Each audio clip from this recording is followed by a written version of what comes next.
So obviously we've had rumors for a while now about a possible Nintendo Direct happening on August 28th. However, today, August 26th, we actually did get a Nintendo Direct for this week, but it was a Nintendo Direct Mini Partner Showcase. This obviously was not the general Nintendo Direct that most of us were hopeful for when these Nintendo Direct rumors popped up for the 28th. Last time I did mention how Puyo Puyo Champions was getting some new updates on August 26th.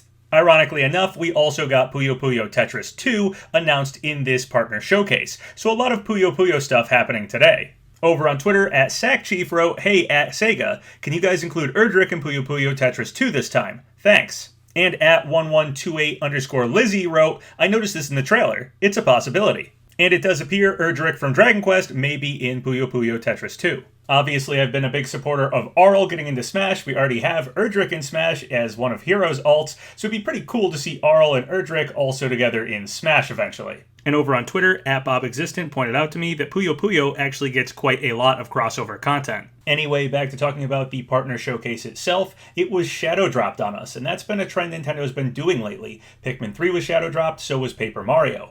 The first partner showcase was not shadow dropped on us, however. We actually were given an announcement about that one, though it was only a few hours beforehand. I personally really don't like when they shadow drop stuff. I like knowing about stuff in advance so that I can live stream it and things like that. The Indie World we got last week, we did get announced, so it feels really strange. Nintendo's sometimes shadow dropping stuff, sometimes telling us in advance. There doesn't seem to be any rhyme or reason to how they're doing things. Nintendo has been very upfront about how the pandemic is affecting the gaming industry and how the release dates for some of these games are subject to change. It's also very possible this could be the reason why sometimes we're getting things shadow dropped and sometimes we're getting advance notice. So obviously with the Partner Showcase Direct this week, the big question is, are we still going to get first-party Nintendo news anytime soon? The whole concept that this end-of-the-week Nintendo Direct was coming from over on Reset Era, mostly Nate Drake and King Zell. I am not going to harp on this stuff though. I do not blame anyone for how leak information happens. I'm just happy people share stuff with us that they've heard, so I really don't think people should be blaming them at all. We should be lucky that they told us about this Direct in advance. Nintendo didn't even do that.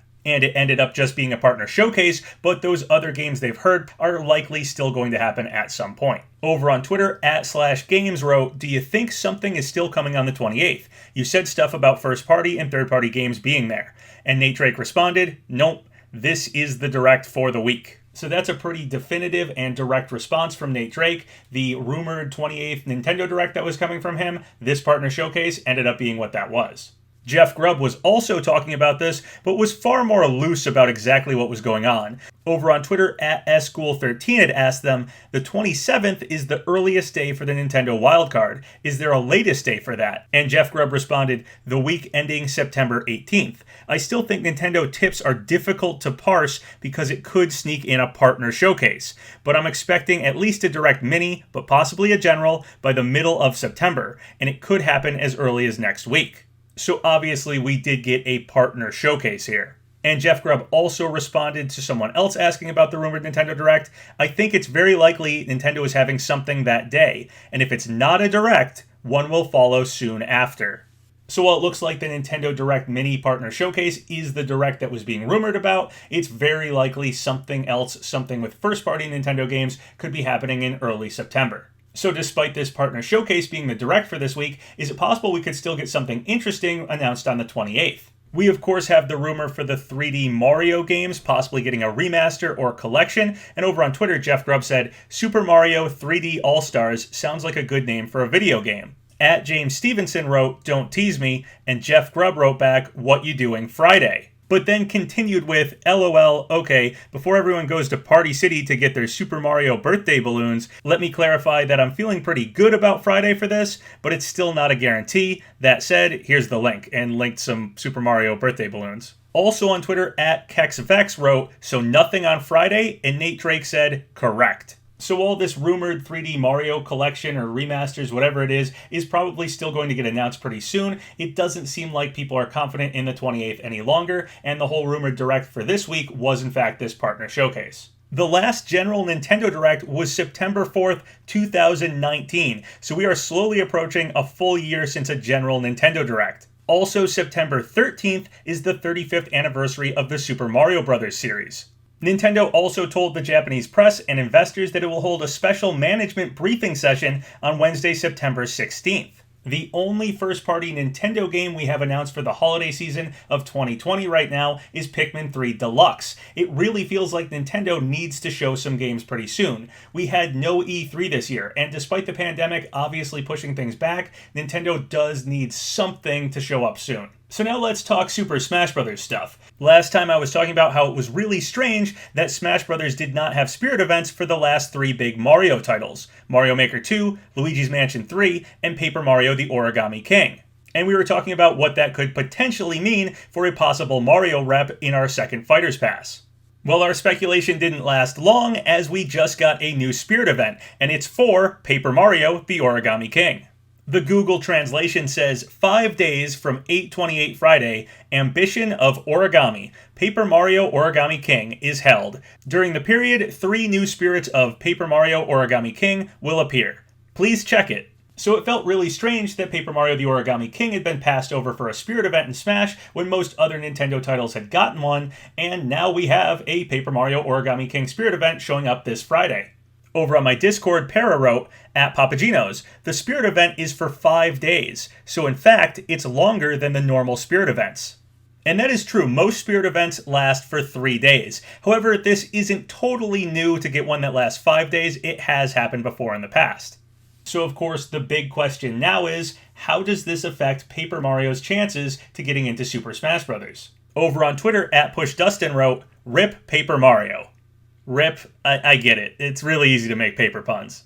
And this is what a lot of people are thinking, that this spirit event might deconfirm Paper Mario as a potential fighter in the second Fighters Pass.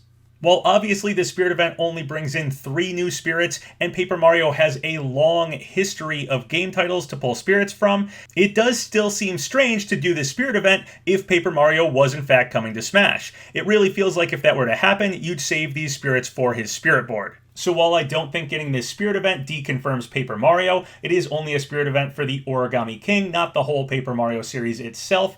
Having that spirit event get passed over when the Origami King came out was one of the best pieces of evidence in favor of Paper Mario, and now it's gone. You, of course, could still give Paper Mario an excellent spirit board using only characters from the older Paper Mario games. However, it just seems really strange to do this spirit event at all if you were in fact going to add Paper Mario to the game. It feels like you'd save this. So Paper Mario may have just lost the best thing he had going for him. Could this actually help out another Mario RPG candidate for Smash? Geno. I like both Paper Mario and Geno, and in a perfect world, I'd like to get both of them. However, it's definitely true they are rivals right now. We only have 5 more characters in the Fighters Pass, and I really doubt we would get 2 Mario RPG-centric characters. It's just not going to happen. The original title of Paper Mario was Super Mario RPG 2, so it was supposed to be a direct sequel to Super Mario RPG Legend of the Seven Stars, which is where Geno's from. So beyond just rivaling each other for a spot as a new Mario rep, they're also rivaling each other specifically as Mario RPG reps. So again, it just seemed really doubtful we'd actually get both characters. Like I said, I don't think getting this spirit event completely deconfirms Paper Mario, but it is a big hit against him, which honestly boosts up Geno as the frontrunner for a Super Mario RPG candidate spot as DLC fighter for Smash. Like I said, I really doubt we would get both of these characters in this Fighters Pass, but as a Geno fan, I had set up a lower expectation possible scenario where we could get sort of both of them in the game, and that was having Paper Mario be the playable character and Geno show up as the deluxe Mii costume alongside with him. However, I don't see this happening in reverse. I don't see Geno becoming playable and Paper Mario being the deluxe Mii costume. You can't really make a flat Mii costume character the way Paper Mario would need to do him justice. With Min Min as our first DLC character for the second Fighters Pass, we learned that spirits are in fact able to be upgraded into playable characters. So Geno and Paper Mario were also rivals for that. They are both spirits in Smash right now, so they were both sort of rivaling each other to get upgraded. Sakurai did mention in the Min Min video that some of the spirit board targets may change slightly in the future, and specifically pointed out how the Cuphead Spirit Battle changes to the Cuphead Mii costume if you have that downloaded. So while getting Min Min upgraded to a playable fighter did give her a new spirit in Smash, a fighter's spirit, her original Spirit Battle remains fighting Corrin and did not change to fighting Min Min.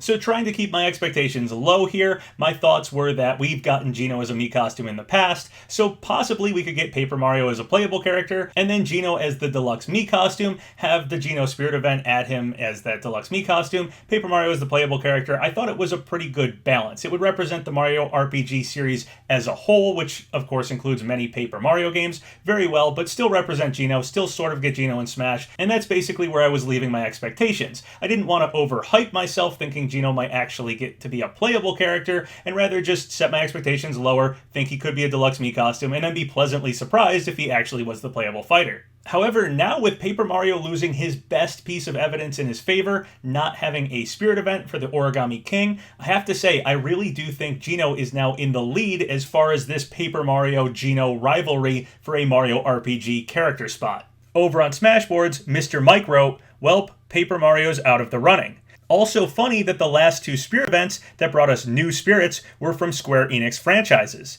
And now we've got a Mario one.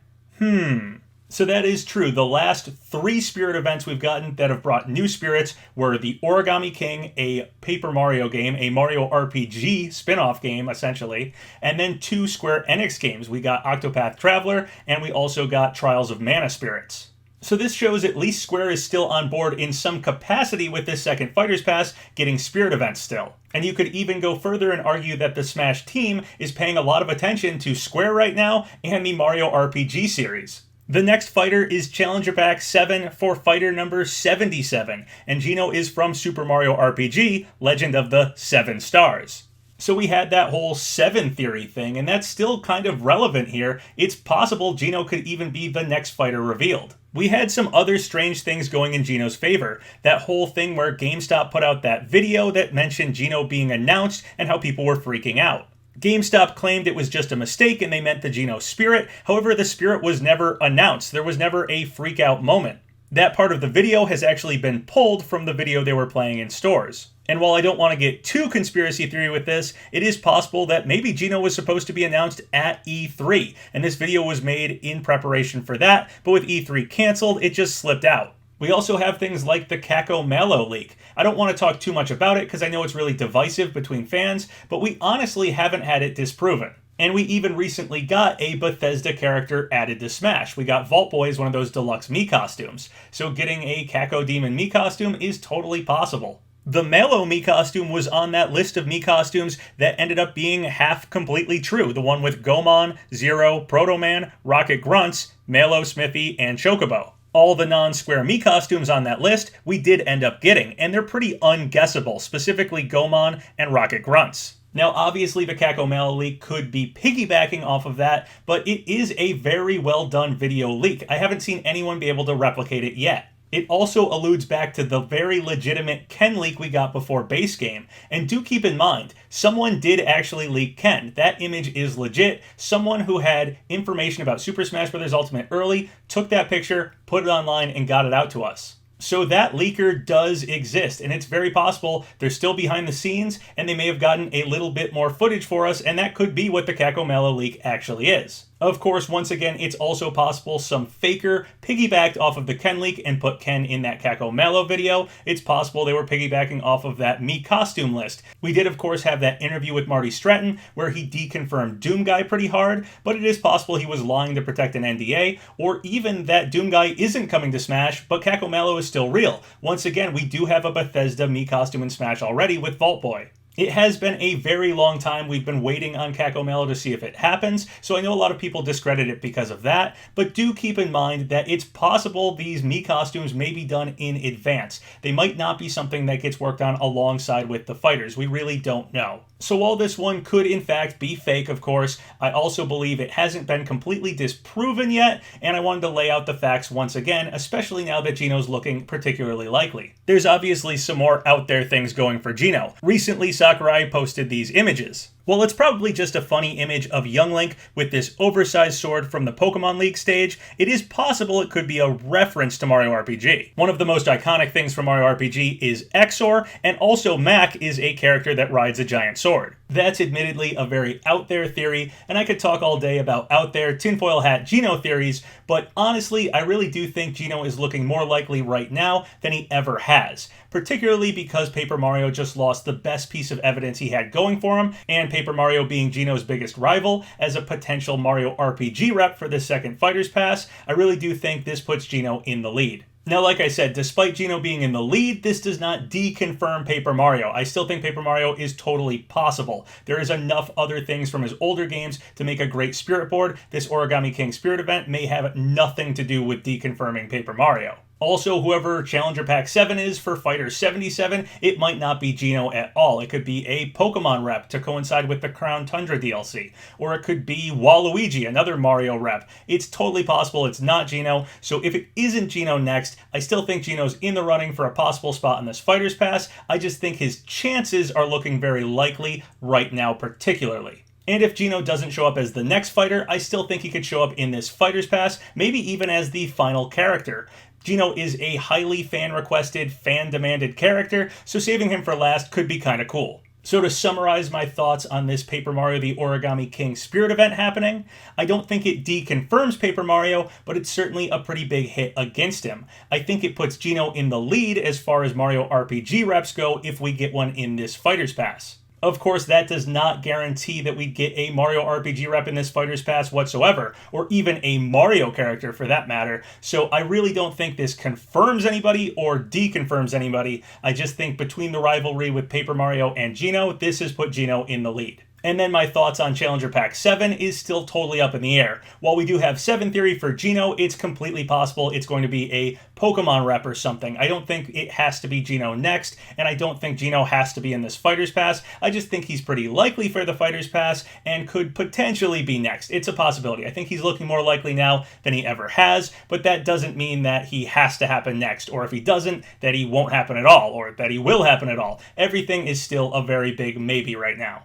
Alright guys, well that's everything I wanted to talk about in this video. What do you think about this Nintendo Partner Showcase we just got? And what do you think about this Paper Mario Spirit event we got? Do you think it deconfirms Paper Mario? Do you think he's still in the running? Do you think Geno's more likely now? Let me know in the comments below.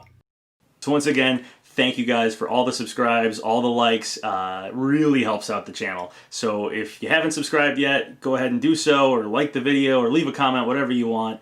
Until next time, have a good one.